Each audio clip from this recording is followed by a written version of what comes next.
नमस्कार। आज के इस खास एक्सप्लेनर में आपका बहुत बहुत स्वागत है। आज हम एक ऐसे टॉपिक पर चर्चा करने वाले हैं जो हम में से लगभग हर इंसान के दिमाग में कभी न कभी जरूर आता है। एक तरफ है सुरक्षित नौकरी का कंफर्ट और दूसरी तरफ है अपना खुद का बिजनेस शुरू करने का सपना। लेकिन इन दोनों के बीच एक बहुत बड़ी दीवार है और वो है डर।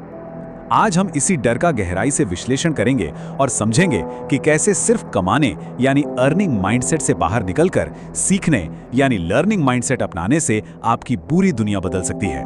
तो चलिए सीधा मुद्दे पर आते हैं और सबसे पहले उस डर की बात करते हैं जो अक्सर हर मिडिल क्लास इंसान को अंदर ही अंदर डराता रहता है।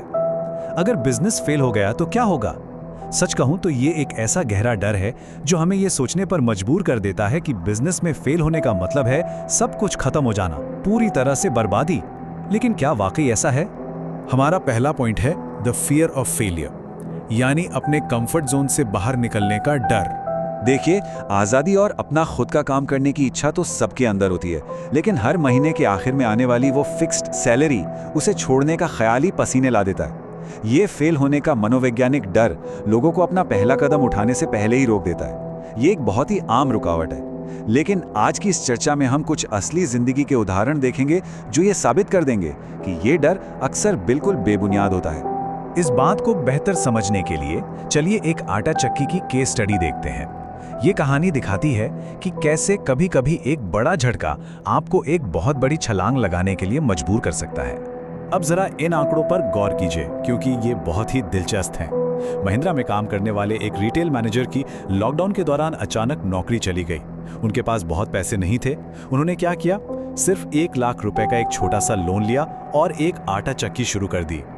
शुरुआत में 7,000 रुपये महीने का रेंट था और पहले महीने की सेल करीब 80,000 रुपये हुई, जिसमें प्रॉफिट था सिर्फ 16,000 रुपये। लेकिन आज 5 साल बाद की स्थिति देखिए। बिजनेस पूरी तरह एस्टैब्लिश हो चुका है। महीने की सेल 8 से 10 लाख रुपए तक पहुंच चुकी है और मुनाफा 1.5 से 2 लाख रुपए महीना है। ये इस बात का परफेक्ट उदाहरण है कि कैसे एक बहुत ही छोटी शुरुआत इतने बड़े और शानदार नतीजे दे सकती है। अब आप सोच रहे होंगे कि शुरुआत में उन्होंने अपने बिजनेस को प्रमोट कैसे किया। इसके लिए उन्होंने लाखों खर्च नहीं किए, बल्कि सिर्फ 500 रुपए लगाए। जी हाँ, सिर्फ 500 रुपए। सोसाइटी में एक जादूगर का शो चल रहा था, वहीं पर उन्होंने ये 500 रुपए देकर अपने ब्रांड का प्रमोशन कर दिया और वहीं से उनके शुरुआती ग्राहक बन गए। ये साबित करता है कि बिजनेस शुरू करने और उसे बढ़ाने के लिए हमेशा बहुत बड़ी पूंजी नहीं चाहिए होती, बल्कि सही अप्रोच चाहिए। चलिए अब आगे बढ़ते हैं तीसरे हिस्से की तरफ, द एम्प्लॉय रिटेंशन फॉर्मूला। जैसे जैसे बिजनेस बढ़ता है, एक बहुत बड़ी प्रॉब्लम सामने आती है। आप शुरुआत में तो अपने हाथों से सारा काम कर सकते हैं, जैसे आटा चक्की के मालिक ने किया। लेकिन अगर आपको बिजनेस बड़ा करना है तो आपको लोग रखने होंगे। और यहीं पर एक सवाल आता है, आखिर लोग कुछ ही महीनों में नौकरी छोड़कर क्यों चले जाते हैं? अच्छे कर्मचारियों को कैसे रोका जाए? इसे समझने के लिए हमें फिक्स्ड पे और वेरिएबल पे के फर्क को समझना होगा। फिक्स्ड पे या तय सैलरी वाले मॉडल में अक्सर लोगों की मोटिवेशन कम हो जाती है और वो जल्दी काम छोड़ देते हैं। आप किसी की सैलरी बिना किसी वजह 10,000 से 15,000 कर देंगे तो उससे समस्या हल नहीं होगी। इसके उलट है वेरिएबल पे मॉडल। यहाँ बेसिक सैलरी को परफॉर्मेंस और इंसेंटिव से जोड़ा जाता है। इससे कर्मचारियों को लगता है कि अगर बिजनेस का फायदा होगा तो उनका भी फायदा होगा। यह उनमें काम के प्रति एक ओनरशिप का एहसास जगाता है। तो अकुशल कर्मचारियों यानी अनस्किल्ड लेबर को टिकाए रखने का एक बड़ा ही प्रैक्टिकल 3 कदम का फ्रेमवर्क है। पहला, हमेशा लोकल बाजार के रेट से थोड़ी सी ज्यादा सैलरी दीजिए। दूसरा, उनके बोनस को सीधे उनके काम या कस्टमर के फीडबैक से जोड़िए। और सबसे जरूरी तीसरा कदम, उनके साथ इज्जत से पेश आइए, उन्हें ओवरटाइम का पैसा दीजिए और जरूरी छुट्टियां भी दीजिए। जब आप अपने कर्मचारियों को अपनी सफलता का हिस्सेदार मानते हैं ना, तो ये रिटेंशन की प्रॉब्लम अपने आप गायब हो जाती है। अब आते हैं हमारे चौथे भाग पर, the job versus business dilemma, नौकरी और बिजनेस के बीच का असमंजस। हम एक क्वालिटी एश्योरेंस IT प्रोफेशनल की बात करते हैं। कॉर्पोरेट जॉब्स बाहर से जितनी सुरक्षित और आराम की लगती हैं, अंदर से असलियत कुछ और ही होती है।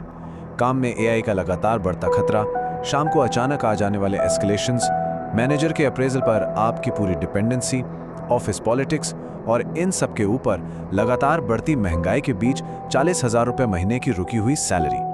अगर आप ध्यान दें तो नौकरी का यह मानसिक दबाव किसी बिजनेस के रिस्क से बिल्कुल भी कम नहीं है। अब इस नंबर पर गौर कीजिए, 40 बीघा उस आईटी प्रोफेशनल के परिवार के पास यूपी में 40 बीघा जमीन है।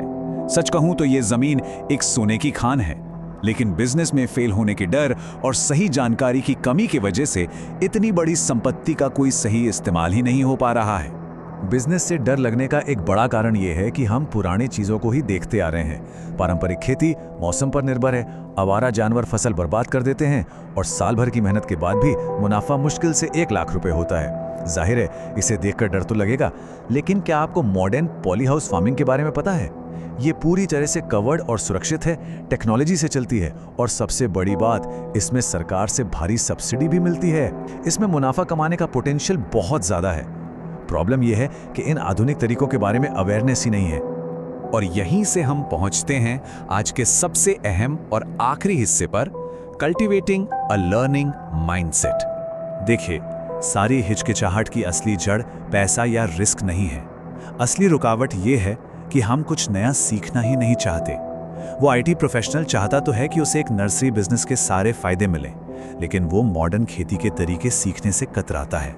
उसे लगता है कि कोई आए और सब कुछ उसे पकाया पकाया दे दे। इसे कहते हैं अर्निंग माइंडसेट में फंसे रहना, जबकि जरूरत है लर्निंग माइंडसेट को अपनाने की। सोर्स मटेरियल में एक बहुत ही गहरी बात कही गई है, जो सीख रहा है वो जिंदा है, जिसने सीखना बंद कर दिया वो जिंदा लाश है। ये बात बिल्कुल सच है। अगर आप खुद को अपने ज्ञान को अपग्रेड करने से मना करते हैं तो आप बहुत जल्द समय के साथ आउटडेटेड हो जाएंगे, फिर चाहे आप किसी बड़ी कॉर्पोरेट जॉब में हो या अपने खुद के बिजनेस में। तो फिर सही रास्ता क्या है? एक मॉडर्न किसान का ब्लूप्रिंट कुछ इस तरह होना चाहिए। सबसे पहले खुद को समय दें। 2 महीने लगाकर पॉली हाउस की तकनीक के बारे में अच्छी तरह पढ़ाई करें। एक साथ पूरी 40 बीघा जमीन पर काम शुरू करने की जरूरत नहीं है। सिर्फ 5 बीघा जमीन से एक छोटी और सुरक्षित शुरुआत करें। सरकारी सब्सिडी का पूरा फायदा उठाएं और इस प्रोसेस में महारत हासिल करें। और एक बार जब आप ये सीख जाएं तो आप एक लोकल कंसल्टेंट बन सकते हैं। दूसरे किसानों की जमीन लीज पर लेकर अपने बिजनेस को बड़े स्तर पर स्केल कर सकते हैं। ये एक ऐसा शानदार ब्लूप्रिंट है जो एक नौकरी पेशा इंसान को एक सफल एंटरप्रेन्योर बना सकता है। तो आज की इस चर्चा को खत्म करते हुए मैं आपके सामने एक बहुत ही अहम सवाल छोड़ना चाहता हूं। कल आउटडेटेड होने से बचने के लिए आज आप कौन सा नया हुनर सीखने वाले हैं? याद रखिए, बिजनेस कोई जादू नहीं है, ये लगातार खुद को बेहतर बनाने और सीखते रहने की एक कंटिन्यूअस प्रोसेस है। अब समय आ गया है कि हम अपनी मानसिकता को अपग्रेड करें और हर दिन कुछ नया सीखने का संकल्प लें। आज के इस एक्सप्लेनर में हमारे साथ जुड़ने के लिए आपका बहुत बहुत धन्यवाद। उम्मीद है आपको नई इनसाइट्स मिली होंगी। मिलते हैं अगली बार।